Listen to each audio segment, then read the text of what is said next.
जी मां मौजूदु आहियां पीपल्स मेडिकल यूनिवर्सिटी कॉलेज में। तव्हां ॾिसंदव त आल सिंध यूनिवर्सिटी एम्प्लॉइज़ जा जेके अॻुवान आहिनि मरकज़ी ऐं जेको चेयरमैन आहे हिननि जो मोहम्मद अली घांगरो, उन हिते शिरकत कई आहे।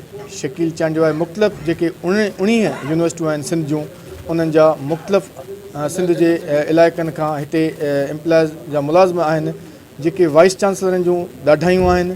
हिननि सां जेके मसइला आहिनि उन्हनि जे हवाले सां आहिनि। हिननि इहो बि हिते मसइलो शेयर कयो आहे त जो क़ाइदे आम यूनिवर्सिटीअ में बेताज बादशाह बणियल आहे वाइस चांसलर, उन खे फौरी तौर ते हटायो वञे ऐं जेके कैंपस लाड़काणे जी जेको आहे क़ाइदे आम जी लाड़काणे जी उन जूं जेको पघारूं नथियूं आहिनि उहे बि जारी करायूं वञनि। हिननि खां पुछंदासीं त उन्हनि जो छा आहे चवणु। 19 यूनिवर्सिटियूं असां सां हिते गॾु आहिनि।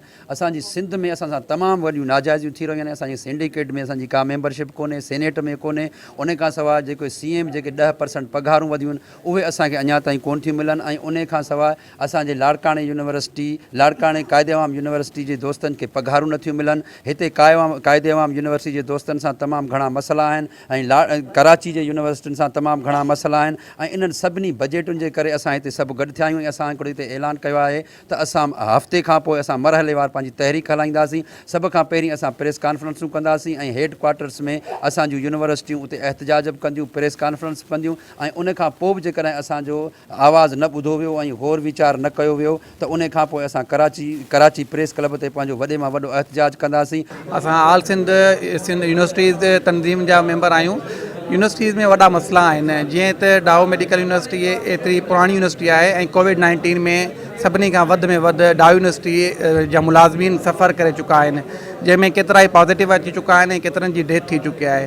पर मराज जे हिसाब सां ॾिठो वञे त ॿियनि यूनिवर्सिटियुनि खां वधीक कमु कंदड़ यूनिवर्सिटी में कंहिं बि हिकु मुलाज़िम खे अॼु ताईं का मराहत न मिली आहे। वॾा मसइला आहिनि डाउ मेडिकल यूनिवर्सिटी में जेके अॼु ताईं हल नथा थी सघनि।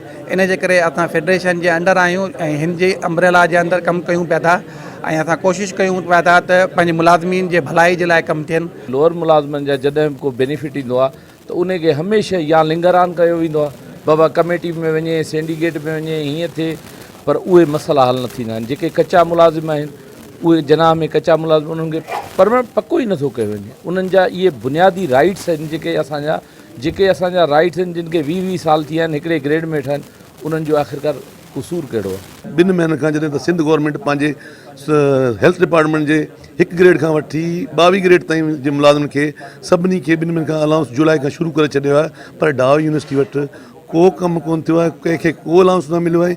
अफ़सोस जी ॻाल्हि आहे त असांजा जेके बि मसइला आहिनि उन्हनि खे जेको आहे इनगोर कयो थो वञे, उन्हनि खे नेगलेक्ट कयो थो वञे ऐं असांजा मसइला जूं जो तूं वापसि हलिया था अचनि। सख़्तु लफ़्ज़नि में मज़म्मत था कयूं त हिकिड़ी बुनियादी पघार जेका आहे उहो 2 महीननि ताईं न मिले कंहिं मुलाज़िम खे त उनजे घर जो असर छा थींदो। तमाम यूनिट्स के अंदर जो है वो अपने अपने मसाइल एड्रेस करने के बाद, प्रेस कॉन्फ्रेंस करने के बाद अगर ये मसले हल नहीं हुए तो जैसे कि चेयरमैन साहब ने कहा है कि उसके बाद फिर प्रेस क्लब कराची में एक जो है वो एहतजाजी मुजाहरा शुरू किया जाएगा।